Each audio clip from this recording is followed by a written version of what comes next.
over here, and I will show you guys right now. Oh, here we go. Right here. Hello. It's a pleasure to be able to speak directly to a lot of our Greek fans, a lot of the players in Greece, and to answer some questions submitted directly from the Greek WoW community. Okay. So let me just go through these, and I'll read off the list of questions and where they came from, and we'll see how this goes. Okay, so first off, we actually have a not game-related, more personal question from Stavros Vergos. Ian, you have Greek ancestry. How has your Greek heritage affected you in your work on World of Warcraft? How often do you visit your yaya in Athens? And when will we have the chance to get some of her recipes as a food buff in WoW? So, what's this? Yeah, I think obviously my father is Greek. That's cool. Genethikas in Athena, and he's I didn't even know that. Growing up, listening to his bedtime stories of ancient Greek mythology, that definitely shaped a lot of my outlook, inspired my passion for just fantasy worlds, for exploration, for just the imagination, that in some ways led me to play World of Warcraft and led me to work on World of Warcraft. So, all right. Growing up, I had the great fortune of being able to go to Greece many summers. Let me look over here. Let's see what the other questions are. Oh, here we go. This is a good question. Gear swap in Mythic Plus has been a huge factor in BFA, and many times would determine if you end up getting the key or not. For example, hero swapping gear for specific pulls to do more damage. I feel like they've kind of already answered that. Are there any unique answers here? The world, 3 PvP characteristics. How should PvP be balanced? Okay, yeah, that's okay. Where's the next question here? I'm gonna see what else there is. Let's get the question 2 minutes in, and it's from. Oh, it's 2 minutes in from Method Roger. Okay. Oh, okay. So Method Roger sent in his own question. With the introduction and continuous development of Mythic Plus system, it seems like there isn't a lot of interest in joining a guild, really heroic Mythic anymore, which leads to the disbanding of guilds. Yeah. Okay. On to actual questions. So we have this question from Roger Brown in Method, of course. With the introduction and continuous development of the Mythic Plus system, it seems that there isn't a lot of interest in joining a guild and raiding heroic or mythic anymore, which leads to the disbanding of guilds. Mythic Plus dungeons are great, but are there any plans to give some new incentives for people to enter or create new guilds and raid as a group, like guild halls with Roger Brown's rewards a real or one. other bonuses to be gained? So we agree that it's something that definitely concerns us. On the one hand, we're very excited about having opened up high-end competitive cooperative play to this whole new group of players with a lower barrier to entry than a formal raid schedule, and Mythic Plus is great. At the same time, it's important to us that there remain unique incentives and rewards for challenging yourself, for going in with a larger group of players, and having that different, massively social experience. Great. So then what are we going to do? At the very high end of the competitive scene, I think we've seen a lot of continued interest as Uldir has unfolded. There are really just as many guilds as in the past doing Mythic and pushing high content. We've kind of formalized leaderboards for that through our Hall of Fame system that we've added. Now, that said, especially with the removal of class set pieces that used to be uniquely available from raids, we're aware that, that's a problem that I think we need to solve, and we're going to be looking forward over the course of the rest of the they don't know what they're going to do. Beyond to make sure that there are still some unique benefits and rewards for going into raiding. I think ideally, each path of endgame progression should offer some unique benefits that make it distinctly compelling. And the strongest player, the most well-rounded player, should actually be the one who's able to excel in all of them, though focusing on any one individually should still lead to great strength and success. Okay, next question from Tassos Rafaelidis. Going into Battle for Azeroth, there's a big change in Mythic Plus. Gear swapping is not allowed anymore. What are the thoughts behind this change? Gear swapping in Mythic Plus has been a huge factor in BFA, and many times it would determine if you end up timing the key or not. For example, healers swapping gear for specific pulls or to do more damage. So, in this case, and this is from this is a member of the PogChamp MDI team, just to be clear. Do you guys like the answer that Ian gave for Roger? The correct answer, by the way, guys, is I don't know, because we didn't get one. Clear. So this is something that we actually thought about changing partway through Legion, but didn't want to do so in the middle of an expansion because of how reliant many people's strategies had become on swapping gear, especially legendaries. I think when we look at World of Warcraft, we view in a lot of ways an entire Mythic Plus dungeon the way we view a single boss encounter. And that's why you can't change talents in the middle of the dungeon. It's why you can't respec in the middle of the dungeon. Even if you're dropping in and out of combat over the course of the run, some of the choices in terms of the best talents, the best gear, are most interesting when you're weighing the entire range of situations the dungeon's going to offer, right? Maybe whether it's AoE versus single target choices, or whether you want one type of defensive or utility trait or talent. I want to pause this here. And what he's saying makes sense. And I want to make sure that's completely clear right now. What he's saying absolutely makes sense. And what do I do with my hands? Well, you get timed out for spamming. So anyway, his answer makes sense. But the problem is that it doesn't feel good. And this is so many of the other problems that WoW has right now, is that the answers that we are receiving make sense, but they don't feel good. And that's what I was talking about before, about the developers not understanding players on an emotional and psychological level. Now, they understand it methodically, and they can look at numbers and make decisions on that, and the logic behind their decisions is not entirely wrong. The problem is that whenever you get into the mind of a player, they don't know how to influence that mind to enjoy the game. That's the issue. Versus another, I think if you're just speccing or just gearing for a specific boss or a specific pull of trash in the dungeon, I think oftentimes those can become really easy choices to make, actually. It just becomes about collecting the right gear and having all of your macros set up so that you can, swap between pulls as you go.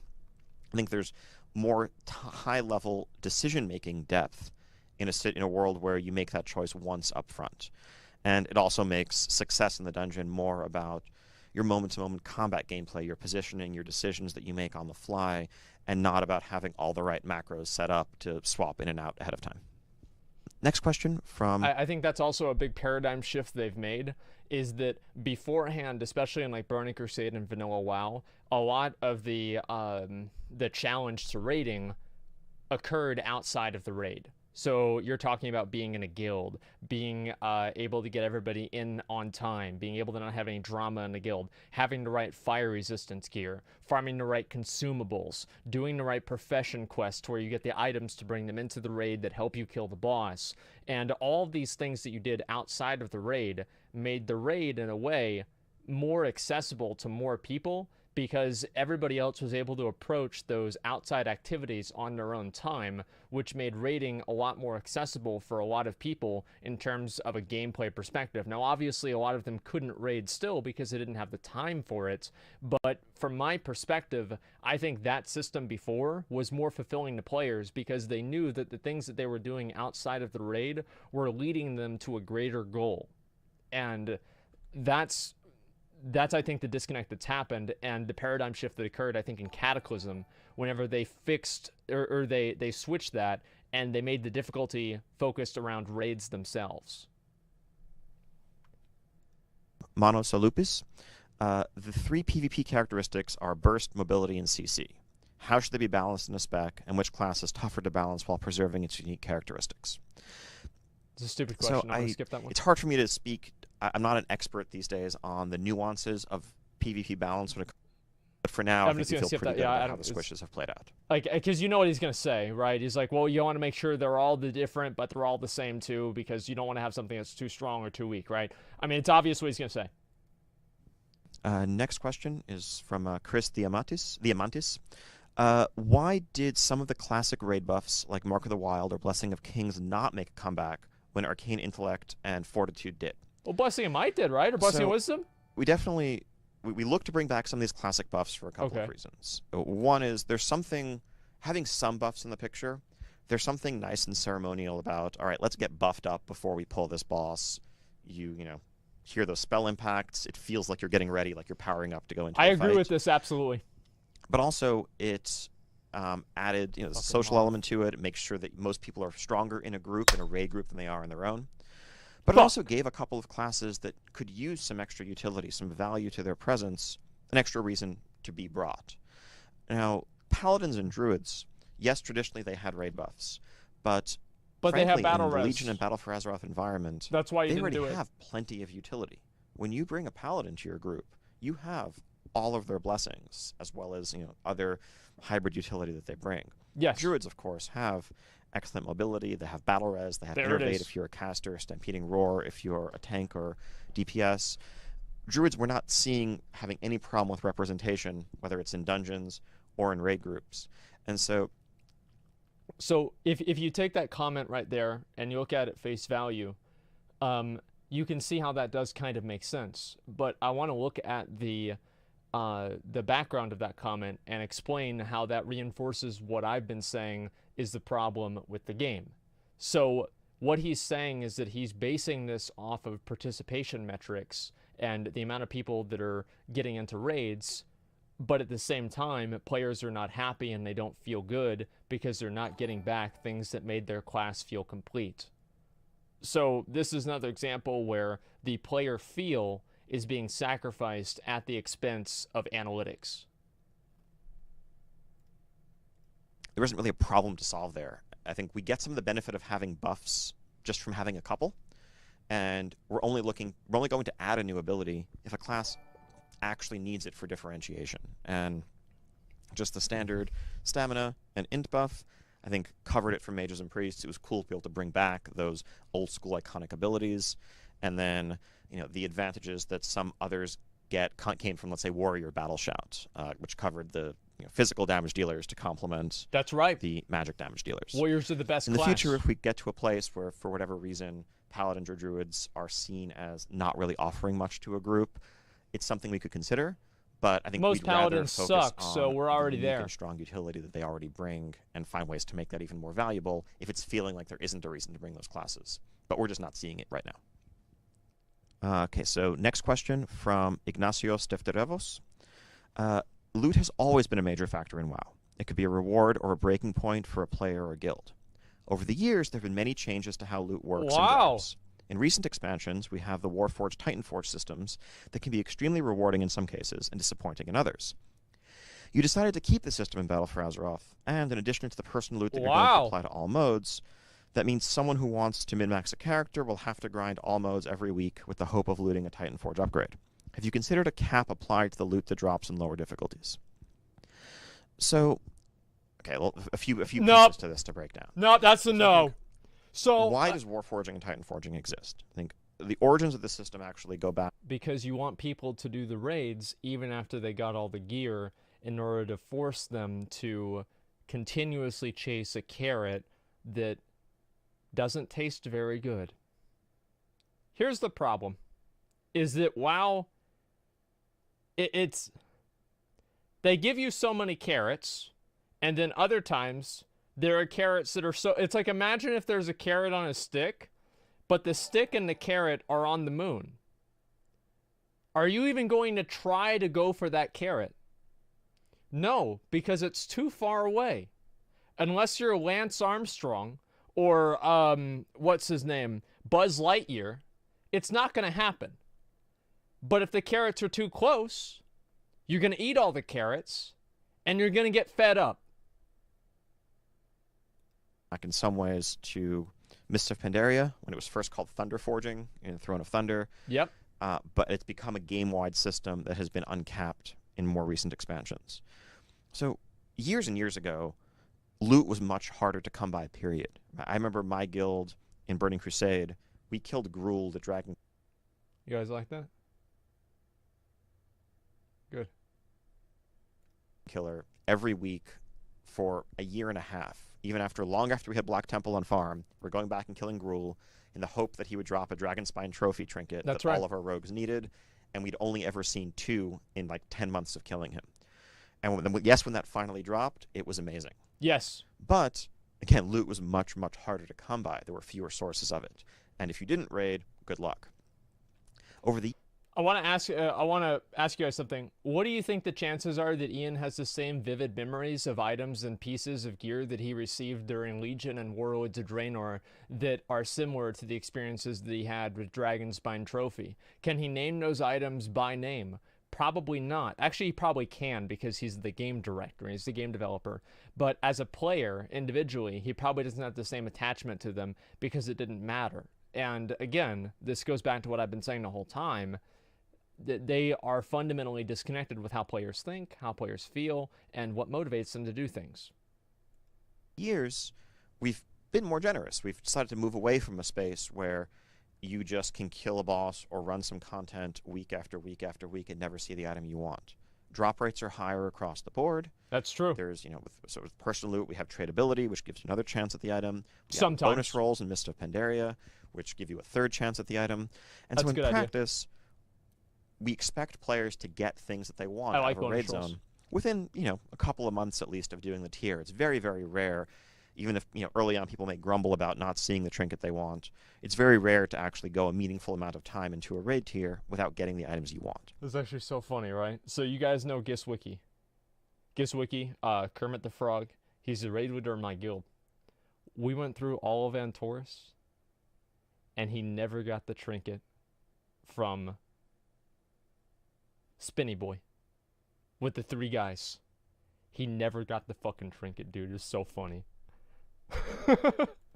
And so Warforging and Titanforging Kengaroth. keep some level of interest and potential for growth in those repeated clears.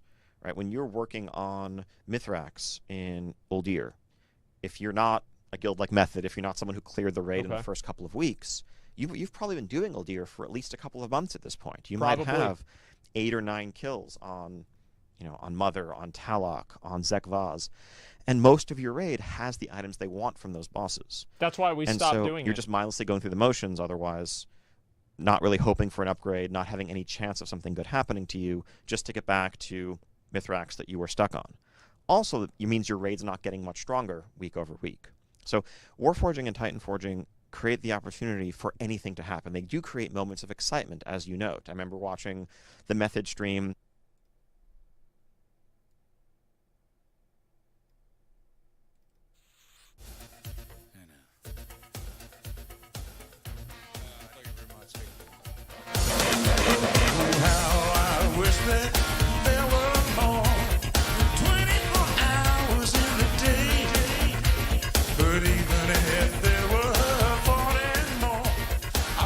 Oh, you guys don't get the joke.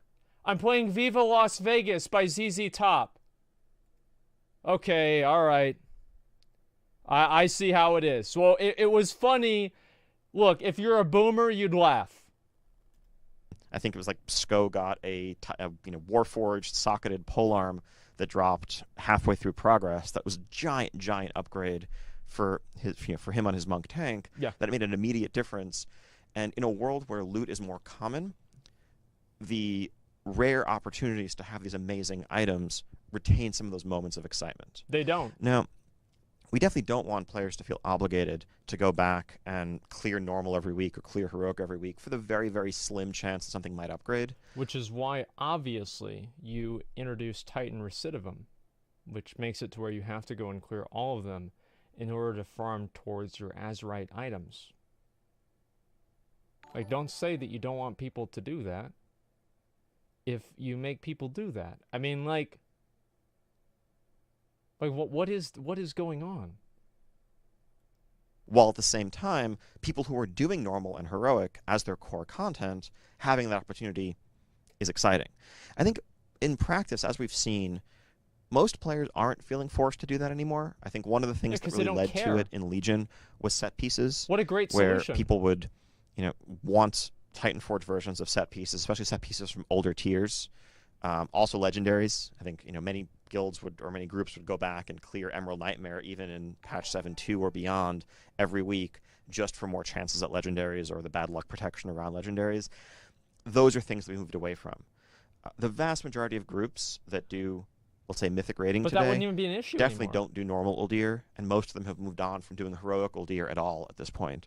And so overall, that feels like a healthy place. I think it's up to players to choose where to spend their time, where it's most rewarding, and we're trying to craft the systems of the game such that what is most rewarding should generally be content that's relevant and challenging for you. You're probably much better off doing some high mythic keys with your spare time versus going back and doing lower raid difficulties, hoping for a 1% chance of something amazing to happen that probably won't happen. Next question. So we have another loot question. See, this is the thing, right? Is that obviously what he's saying is like partially true, but they're fixing problems that they removed. It's like, why would, if the problem is Legion legendaries, then why did you fix it in Battle for Azeroth when there aren't any Legion legendaries, but you let it stay there for all of Legion until you added the Awakening Essence system at the end of the expansion that should have been there on release? I just... Oh my god, dude. Oh my god. I don't even like, this is insane, man. No Titanforge cap answer. Right, yeah, he didn't answer the Titanforge cap. Like, what value does it add to the game for somebody to be able to get a plus 35 in normal mode? Like, does that really make the game good? I feel like the only people talking about that are people that are demoralized because they've done heroic every single time, and some shitbag that got carried through normal has better gear than them. Again, it's not about... It's not about the logic behind it. It's about how it makes people feel. And they don't fucking get it. I don't know if they ever will. This is from Nick Canelis. I'm studying for my Master's of Science in Applied Economics, and I'm currently working on my final project, which is about loot distribution systems in MMORPG games. That sounds like a pretty cool project. I'd be curious to hear more about it. In another Q&A session you had in March 15th of this year, you mentioned that we can reasonably expect personal loot to be the only option for raids in BFA. You argued that intentionally stacking gear on specific characters within a guild makes it harder to design challenging content for everyone. Many players, especially in high-end guilds, would argue that master loot systems allow the leadership to reward players who demonstrate maximum consistent raid effort, and they're also a valuable tool for raid optimization, like gearing their main tanks for maximum threat or maximum mitigation, for example. Are there plans to cater to these player needs, like changes to personal loot, or is this really the way to go when it comes to the loot distribution process, and why do you feel this way? So, TLDR, personal loot, why are you doing it? Any plans to change it? So, I think this question was asked before Battle for Azeroth came out. Again, apologies for just getting to this now. But it still remains a hot topic for discussion throughout the raid community. Really slow. Overall, and I know this will be disappointing to some raid groups, we're happy with how personal loot is working out so far. It's not disappointing to some raid groups. It's disappointing to all Mythic guilds. Here's how you know that this is a bad decision. Is that in Antorus, they allowed you to use personal loot for the Mythic raid. Every guild that I know of opted not to use it. So whenever every single guild opted not to use the system that Blizzard had intended, they removed that option. If personal loot was actually preferred by those guilds, they would have moved over to personal loot during Antorus whenever they had the option to do both of them. I think what we've seen in practice as Uldir has gone on is that across entire groups, the best geared guilds, the best geared raid groups, are still the ones doing the hardest content, doing it most efficiently. I think the benefits to removing personal loot are three things. First off, on the lower end of the organization spectrum, there's a lot of guilds that churn through a steady stream of trials. And if you're looking to find a guild in WoW, you often are applying, you're going through, you're trialing in a place for a few weeks. And historically in a master loot world, guilds had very strict control, often had strict control over what they were doing with their loot, and trials were not allowed to get any loot. And your experience as a player just trying to get into raiding in World of Warcraft could very typically be going to a guild, deciding that you don't work out there, or they... How do you know that? Like, Ian's been in the same guild for 10 years. Like, so he's getting this secondhand. Like, of course that's going to be true. It's like if you join a company, they're not going to pay you the same wage they'd pay you if you worked there for 20 years. If you do anything and you randomly come on to the team and you never put any effort into achieving that team's accomplishments, then obviously the people who achieve the accomplishments that the team is defined by should be the people that receive those spoils for what those accomplishments entail. And the entire idea that participating in a boss kill is the same as progressing on a boss kill and succeeding. Like, imagine, and I think everybody obviously wants to say that it's the same or whatever. Use me as an example, okay? Because a lot of the people that disagree with this don't like me. Use me as an example. The first time that I killed Mythic Argus, I think I parsed at 7%, and I died 3 times on the fight because I had no idea what I was doing. Would it have been fair for me to have personal looted the mount to myself? Because I won the roll on it, but because even though I won the roll, they didn't give it to me because I was useless. It would not have been fair if I had received the mount over all of the other people who put in a lot more work than I did. And that's why I did not receive the mount, and I never complained about it. Well, I did, but I didn't really complain about it. Wanted to fit someone else in instead of you, and you got literally nothing for your efforts for helping them defeat bosses, maybe even helping them defeat bosses for the very first time in your time in that guild. You move on to another guild, the same cycle would continue. Now, yes, there's a social dynamic here, and this is a social system. Yeah, you can solve that problem by not hopping guilds all the time and getting kicked out. Here's the thing, right? Is if you have somebody that's finding like a new guild every month, it's because that person can't fit in and they're probably obnoxious and nobody can get along with them. Okay, it's not like every other guild. It's like if you walk down the street and you step in shit, you stepped in shit. But if every single time you walk on the street and you smell shit, you should check your own shoes. If you are the common denominator, you are more than likely also the problem. People that have problems are problems. That's something that I always use with recruitment, and it worked very well. And something for players to solve or to deal with in their own way.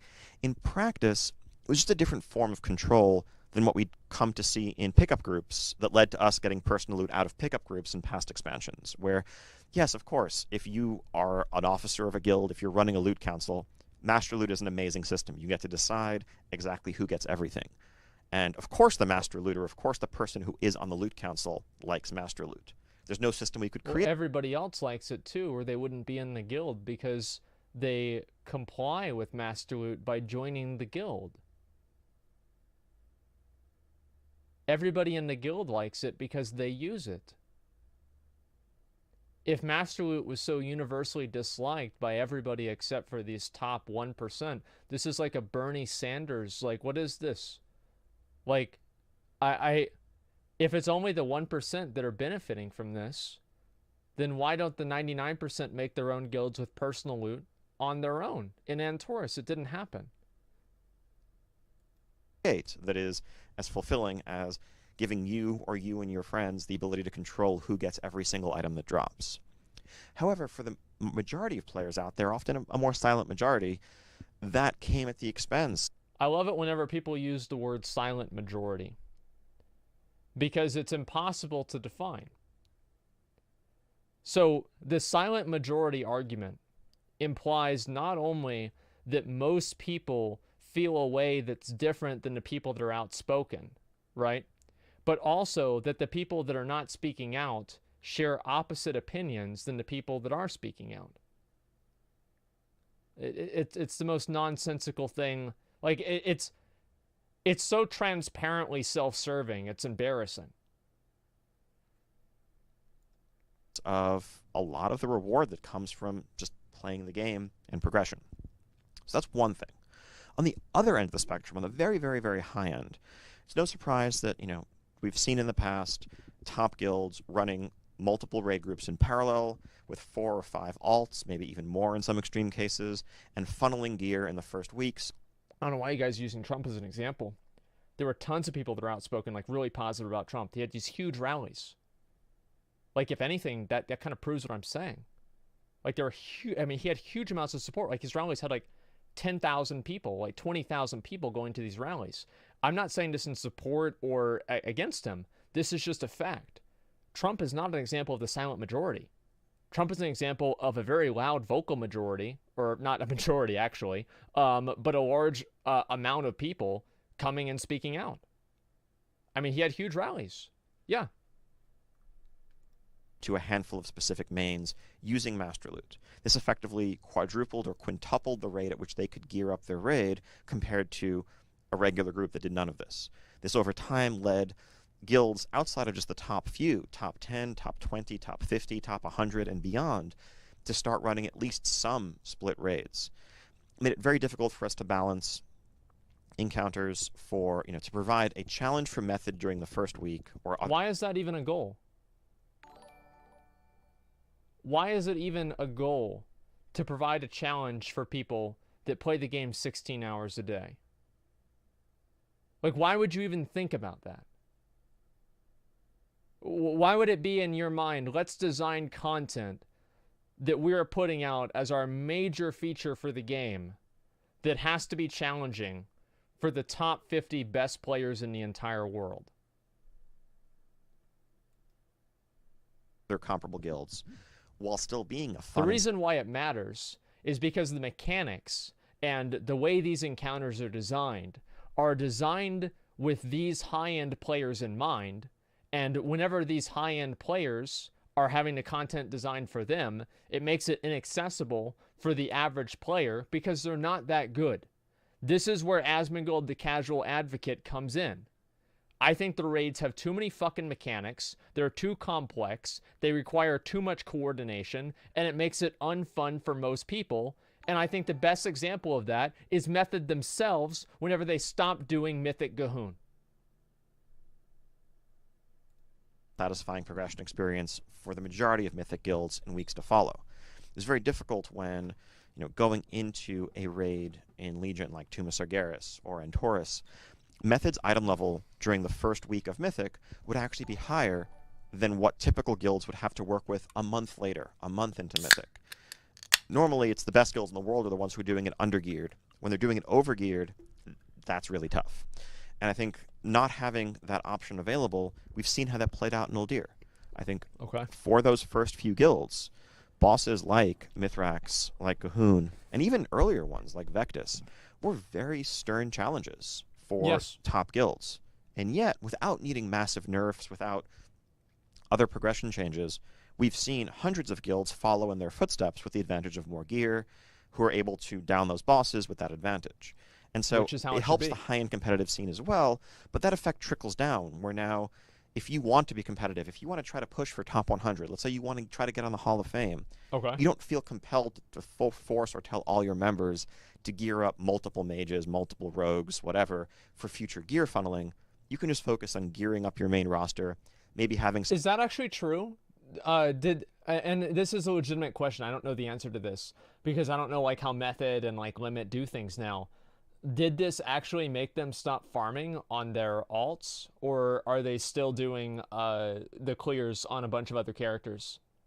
Preach leveled 3 alts. No, okay, so Limit does 4 splits. Okay, so it didn't solve the problem.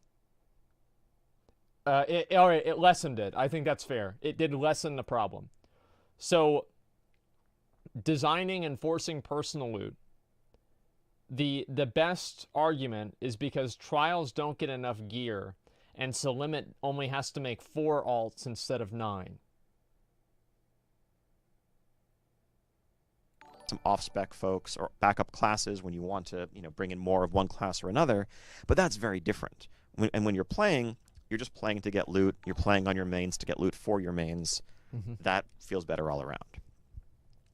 And then, I would agree. Finally, the third benefit is that it lets us itemize in a somewhat different way. When Master Loot was an option, we still had to design loot tables and design what items we put in the game around the possibility of Master Loot. So very niche items only useful to a few people, whether it's whether it's ranged weapons, whether it's shields, whether it's unusual things like two-handed caster weapons, like a two-handed mace or a two-handed caster axe that a shaman could theoretically use. We never made those items. And the way we constructed loot tables, we had to assume that, well, this thing could drop no matter who's in your raid. It doesn't matter if you don't have a hunter. It doesn't matter if you don't have a holy paladin. That caster shield is going to drop. And so moving to World of Personal Loot, we can actually better cater to a wider range of itemization. You'll see more fist weapons, you'll see more shields, you'll see more ranged weapons, and more. This is a good point. Because it doesn't matter if an item is only useful for one specialization out of 36. When we know that that item will only ever drop for that one specialization when they're present, we can do a lot more and take more chances there. This is actually a really good point. What he said makes a lot of sense, and we have seen a more varied itemization. The only thing that I would argue is adding those items to vendors or some sort of secondary source would be better for the game overall than removing a core mechanic that guilds and the social fabric of the high-end community relies on. Now, finally, I recognize that for tight-knit social groups that weren't abusing any of this, you were giving everybody a fair shake. Like you were letting points. trials get loot. You just enjoyed being able to share and allocate loot to your tanks or help someone complete a set bonus or give someone a big upgrade that they needed. There's something that we lost here. And I'm not denying that. There is something that we lost here for those groups. But we feel like the change for the majority of players for the game as a whole is a step in the right direction. And once you get past the first few weeks of the new raid tier, I think loot tradability is something that helps with a lot of those problems. If you're trying to gear up somebody who came back to the game or who switched mains, the rest of your raid can still pretty quickly funnel loot to them. Or if you don't need an upgrade, but someone else in your raid does, you can pass that to them. Now this breaks down a little bit where item level up. Or you can be forced to pass that to them because that's the guild's rules, and then you have people that don't loot the items and they loot them in their mailbox later on, and then the officers in the guild have to go through and look at every single piece of gear that somebody has. Like this, it's just, again, it's like these decisions are made in a vacuum, right? If the problem is trials, like how many guilds, like how many trials are typically in a guild? Maybe like 2 or 3 out of a roster of 28 people. So you're talking about making changes for less than 10% of the population of the guild. So you're changing the guild entirely, changing everybody's experience for something that by definition is less than like probably 10 or 20% of the population. And you're making it worse for 100% of the population. Upgrades end up not being true upgrades for you, and you get something that you don't want to wear, but you also can't trade. That's a symptom of a larger problem where we're trying to, where possible, make item level a better guide for what's actually better. So overall, that's where things stand. It's an ongoing conversation, but I think, frankly, personal loot is here to stay, and we should be discussing what we want to do with it rather than let's just roll it back to master loot, because we don't want to get rid of personal loot. Personal loot is great. We just don't want to be forced into using it. If personal loot is so good, then you wouldn't have had to continuously remove options for people to use something different than personal loot.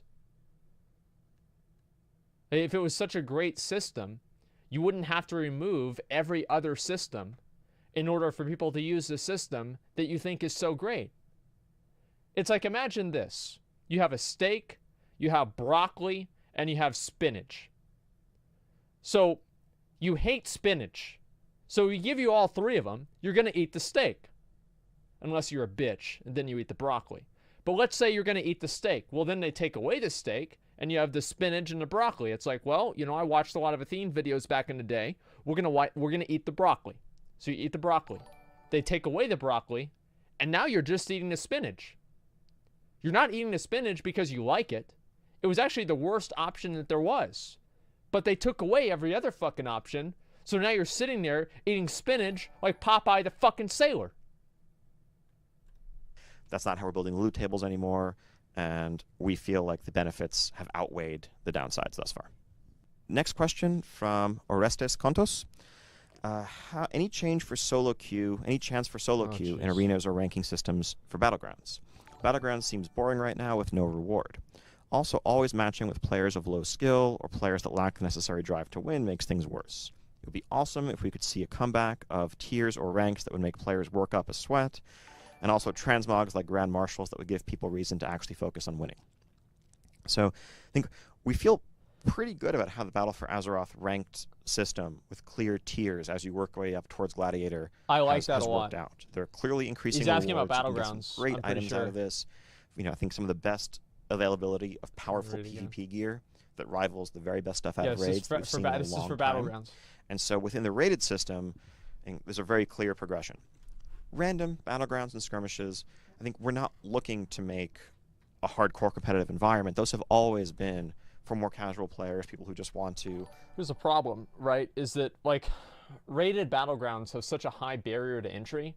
It's almost impossible for anybody to experience like the PvP that you would see in Warsong Gulch or Arathi Basin or something like that without doing random battlegrounds. So the issue there is, like, rated battlegrounds have, like, such a low participation metric because so few people do them, because there's such a high barrier to entry to getting 10 people in the group to do something. That's not even a bad thing. The bad thing is that there's no other way for players to do some form of solo queue random battlegrounds with a ranking or a rating or whatever associated with it that gives them a hidden MMR that allows them to queue up with people that have similar hidden MMRs that's separate than the actual base ranked battle or unrated battlegrounds. I mean, it's not hard. Hop on, relax, run around a battleground, fight some players. Of course, we want you to win, and the awards are aligned, whether it's your conquest, your honor, the bonuses that you get. Well, exactly what Nixie said, and I don't think this is a bad thing, right? I mean, because this is just player behavior. Have you tried joining an RBG group before? One loss and everybody leaves, and it takes forever to fill the group. Well, exactly. I mean, you're completely right, man. Yes, I've been in them. Luckily, I'm in, like, at a certain point, once you get high enough, people are able to take losses better. Generally, they are. It's not like an 1800 group. Like, if you get to like a 2800 RBG, you're probably not going to have everybody leave whenever there's a loss. But at the same time, there's still going to be a lot of frustration because you get everybody together and it's just a very tense environment. I don't know what, like, I think Blizzard really should sit down and think about how to make RBGs better. Because I think RBGs have a lot of potential and Blizzard is throwing it in the garbage. To put it into perspective of how much they're throwing it in the garbage, there's no way, like, Hero of the Alliance is the exact same as Gladiator was. If they made Hero of the Alliance, for example, like 26 or 2700 RBG ranking, period, you get the title, you get it, you're done, that would immediately increase the RBG participation. Here's another way to increase it, is if they would add mounts for getting Hero of the Alliance each season. If they did that, then you would see a lot more people participating. And then also, if Guardian of the Alliance gave you something, the reason why we see more people participating in Arena is because it gives them more gear and they have something that they can work towards that's meaningful. RBGs don't have that component, so they have less participation, even though people want to enjoy them. Otherwise, the rewards are aligned with wanting you to win, but that's always going to be a more relaxed environment, just like any sort of quick play or quick match in other games that have PvP components. Now, for rated arena, rated battlegrounds, I think the reason why solo queuing is not something that we think is a great fit for World of Warcraft when it has worked well in other games is the extent. I saw something in chat I want to respond to. Someone said that you still get the Vicious Saddle. The Vicious Saddle is not a unique reward to RBGs. It is a reward that you can get from Arena and also RBGs. Generally, it's easier to do it with Arena because there's less of a barrier to entry for Arena and the games are shorter. So in order for you to get 100 wins in Arena in 3v3, it's actually going to be faster than getting 40 wins in an RBG because there's 10 people. So you are getting non-unique rewards, and Arenas give unique rewards, and that's why more people participate in Arena, because they're killing two birds with one stone. Yeah, let's time out some of these people that are just spamming the thing, because it's like, it's cool a little bit, but like, I want people to be able to talk about the video, you know? Composition dependent.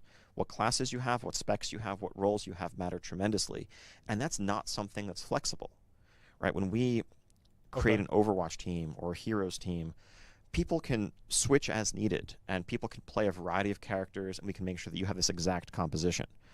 In order to have good matchmaking in terms of reasonable queue times, matching you with people around your skill level and rating, and making reasonable compositions that work well synergistically and that are matched up against other reasonable compositions, we don't think that that's possible to achieve without, again, one of those things would have to give, and it would either be very, very, very long queue times that would be, I think, extremely frustrating, or wild mismatches in skill, or, yes, sometimes, yeah, you're frustrated you don't have a healer on your threes team, or other times you have, too many of the same class, and this isn't going to work synergistically. And no one has the ability to switch classes on the fly the way you might in, say, Overwatch, if your team needs a tank or your team needs a support. Just let people respec in BGs. We're instead focused on improving the social tools in the game, the pre-made group finder, adding communities to make it easier for people to join groups of like-minded folks who are looking to find matches or partners at a given rating. And that's also a more social experience, which is something that we try to emphasize as part of an MMO. Okay, this next question from Vasileos Kondilis. The flex mode was added to WoW with the aim to facilitate easier raid groups. Other than in Mythic, every other raid difficulty supports flex groups, which means it's easier than ever to make truly competitive groups for every circumstance. I believe that the raid difficulty system could be tweaked, merging LFR and normal with the other difficulty levels remaining as they are. Oh, yeah, this is great. This way, we can avoid unneeded content repetition and narrow down the level gap so that stat squishes aren't needed as often as they are today. You have to remember, Greece is where Socrates came from. There's a lot of really smart people in Greece. What are the chances of something like this happening? So, we think the number of difficulties that we've settled on and the difficulty structure that we've had in place since Warlords of Draenor is actually the right fit for World of Warcraft. Then why, at the end of Mists of Pandaria, did you say there were too many difficulties?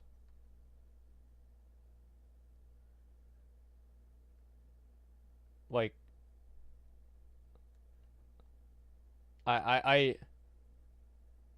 whenever they added flex mode, they said this is confusing, there's too many of them. People can change? I'm sure he changed his mind.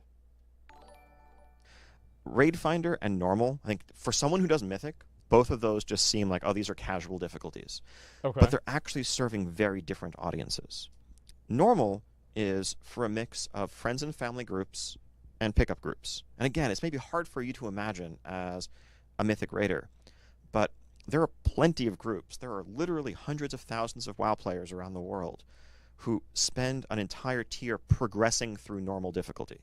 Where it's like, okay, a few weeks in, they finally got Fetid Devourer down, and now they're moving on to work on Zul, and they're going to spend a week or two working on normal Zul before they move on to Mithrax.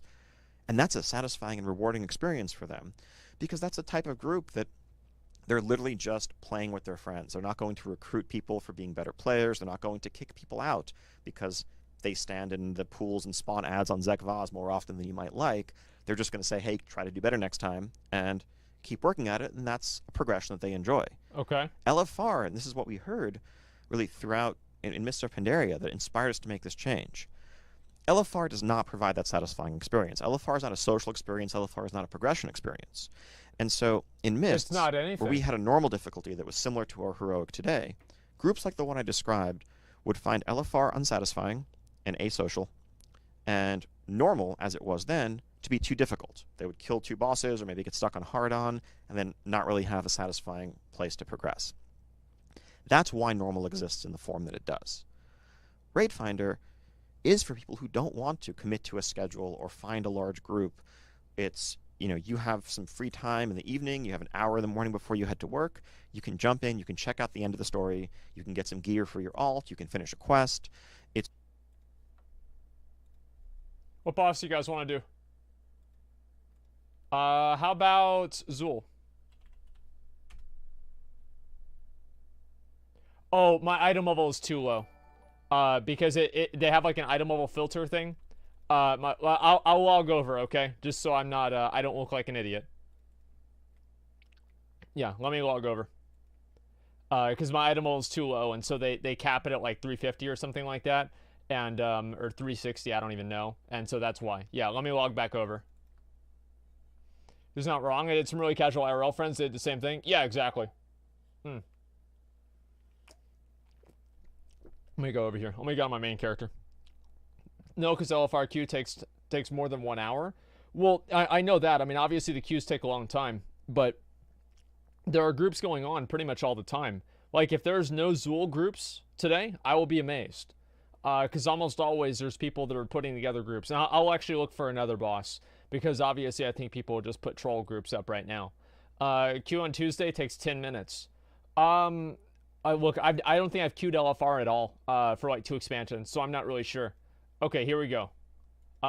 Pre-made groups. Raids, BFA. Let's look Mithrax. 2 of them right there. So there's a group right now that I can join. Right now I can join for Mithrax. 100%. So the whole idea that you need to do LFR, and this is like at 2 p.m., and this isn't like in the evening or anything like that. Yeah, that's one, right? That's one right now at this exact second. If you wait a little bit longer, oh, now there's more, right? Asmon XD. Okay, that one doesn't count. But the other ones are there, okay? And maybe you could... Okay. But you can see there's a lot of groups that people can join. I think the whole idea that people can't find a group to do normal or they don't want to play on a schedule is completely ridiculous and untrue. You can find easily, very, very easily, pug groups any day of the week with the group finder system, and LFR is absolutely not necessary. The fact of the matter is that LFR is for bad players that can't get into those groups because they're shitty and they don't want to get better at the game, and Blizzard wants to make sure that they can still beat every boss. That's what LFR is for. Requirements are mental? No, they're not. Anybody that complains about requirements to get into groups is probably lazy and they don't want to farm out gear themselves. It's right there. It's a more bite-sized chunk. It's not meant to be this lasting, enduring social experience. It's a chance to see the content, to experience some of the most epic encounters we make, and to have an alternate path for progression. And so those are two different purposes, two different audiences, and we don't think it's possible to merge those two into one single experience without heavily disappointing one or the other, as we've seen in the past. And then moving up from there, I think Heroic is for more organized groups that do value performance on some level, do value class composition. You might actively look to recruit, a priest if you don't have any priest in your raid, or look to recruit a rogue if you don't have any rogue. Unlike a friends and family group, they're just going to take what they have. And then, as we know, Mythic is people who are looking to do all of that at the very highest level and to be the best. Okay. Now, I think also just another aspect of this question, so content repetition, I think we've tried to set up the incentives so that guilds feel like, and groups feel like they can focus on, at most, 2 difficulties. Right? If you're a Mythic Raider, I'm not sure of any Mythic Raiders these days who are still going back and doing normal Uldir. That's probably true. And when a new tier comes out, when Battle of the Zara Lore comes out in Tides of Vengeance, Mythic guilds are probably going to jump into Heroic, then move on to Mythic. Normal won't really offer much for them. You might do it once or twice if you're trying to get specific trinkets or Azurite pieces, but you'll quickly leave it behind. And in terms of the gear gap, I think we've settled on 30 item levels per tier, and that is the right number, even if we had fewer tiers. Not that we're going to, but even if we did, if we assume that you're doing 2 tiers, basically, if you have Mythic gear right now, you're going to go into Heroic next difficulty. If that Heroic gear isn't an upgrade over the Mythic gear that you have today, then that's an odd place to be. Why are you even doing it? You're doing new content. You're learning new boss encounters. Maybe you could make Mythic a little bit easier, and that way you wouldn't tune it for method. You could afford to make the Heroic gear less powerful. That would reduce the amount of stat inflation that you would have between each tier that basically accounts for an entire expansion nowadays. And that way, people would only have to do 1 difficulty. And you could combine the difficulties of probably normal and Heroic and make the first half normal and the last half Heroic. They've done that before anyway. That for many guilds, again, not for method, but for a guild that, let's say, is 6 of 8 Mythic at the end of Uldir, that's a guild that actually is going to spend some time going through Heroic and then slowly progressing through Mythic. If Heroic isn't a source of upgrades, then the whole raid feels disappointing. You're spending weeks learning new fights, getting no rewards for it, and you're not getting it meaningfully more powerful in a way that's going to help you feel like you can push farther into Mythic. So in order for Heroic of next tier to beat Mythic of this tier, we need a gap in item level of at least like 25 or 30. That's what we've settled on, and we feel like that's worked pretty well. Balance has felt good, and progression and rewards have felt meaningful as you go into a new raid tier with each new patch. And the last question from here we go. Christos Angelidis. During Legion, we saw long quest lines for the first time, quests that unlock new recipes for our professions, and those quest lines were engaging and fun experiences. I thought a lot of people didn't like those. Some recipes like alchemy flasks had a different system that required the player to craft a ton of them, hoping they'll get a proc for a rank 3 recipe. Okay. A player with a rank 2 recipe and someone with an early super lucky rank 3 means hundreds of thousands of gold difference in earnings. A system such as this one, based on luck, is flawed as it has a negative impact to the economy of the server and the overall gameplay experience. What will your approach be on this issue? Will we see a different solution than the random proc system? Maybe a system similar to Legendary's progressive drop rates? What's wrong with the random procs? Wait, let me go back and read this again. Sorry. Early super lucky rank 3. The proc for rank 3 recipe, a player with rank 2 recipe, and someone with an early super lucky proc. Well, I don't think this is a bad thing. I just don't think it should be determined by RNG. Right? I mean, I don't think this is that bad. I see why, obviously, it's not perfect. But they've had this ever since Burning Crusade. Like, if you were a transmute master, you were able to transmute extra primal mites. I know that because my mom did that. And it never destroyed the economy back then. It was just an extra bonus that somebody had because they spent more time on their profession. Means hundreds of thousands of gold. That isn't what he said? Wait. What is he saying? Read it again. Okay, let me look at it again because maybe I am missing something. During Legion, we saw long quest lines for the first time. Quests that unlock new recipes for our professions, and the quest lines were engaging and fun experiences. On the other hand, some recipes like Alchemy Flask had a different system that required the player to craft a ton of them. Hoping that they'll get a proc for a rank 3 recipe. A player with a rank 2 recipe and someone with an early super lucky rank 3 means hundreds of thousands of golds in difference. System as this one is based on luck alone. Certainly flawed, as negative impact to the economy on the server and overall gameplay experience. We see what will be your approach. Okay. I was reading something at the time. I misinterpreted what he said.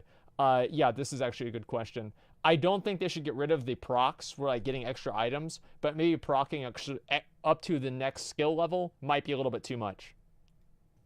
So, with professions, really, with every expansion, I would say throughout WoW's history, we've taken a slightly different approach to professions. You know, they're themed and rooted in their own individual expansion, whether that's heavily integrated with the garrison, as we saw in Warlords of Draenor, or very quest-driven and tied into world quests, as we saw in Legion. And part of that is delivery mechanisms for recipes and ways for crafters to differentiate themselves from each other. I think in a game where we have, you know, tons and tons of blacksmiths, what makes me as a blacksmith different?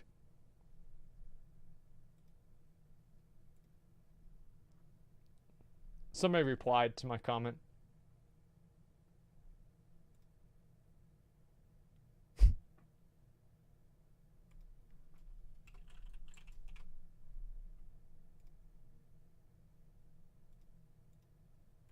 From you as a blacksmith. And for a long time in WoW, one of the things, I think a key thing there is, well, if I can make something that you can't, and you can make something that I can't, that makes us feel a bit different. That's true. And going way back, a lot of that was accomplished through rarity. I mean, way back in classic WoW days, 12 years ago, there were the handful of smiths on your server who might have the Arcanite Reaper plans that they got as a very low percentage drop, kind of luck-based, and that gave them a reward. I think a world where everyone can steadily progress towards making everything actually harms crafters' ability to get an economic advantage. It turns all crafters into basically the same thing. And so that's actually very bad for the economy, because what happens whenever everybody can create the same thing with the same variables with no barrier to entry to being able to make the different items is that the items end up being sold below cost because people start making them in order to level up their skill profession. And the people that are actually playing the profession to make money off of it get completely fucked. As we did in the past, jewel crafters using currency to purchase some recipes before others so they could focus on an undervalued piece of the market, while others got different ones.